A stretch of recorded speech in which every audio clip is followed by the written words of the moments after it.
Ayan, 6 o'clock natin, Friday, si Bagyong Krising.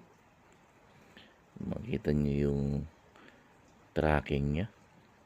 Saturday, nasa taas na ng Batanes, papuntang China.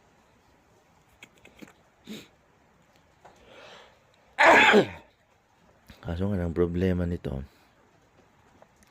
okay na yung Monday, parang may bagong mamumuo na bagyo sa taas ng Batanes. Yan, pupuruhan nito yung Taiwan sa darating na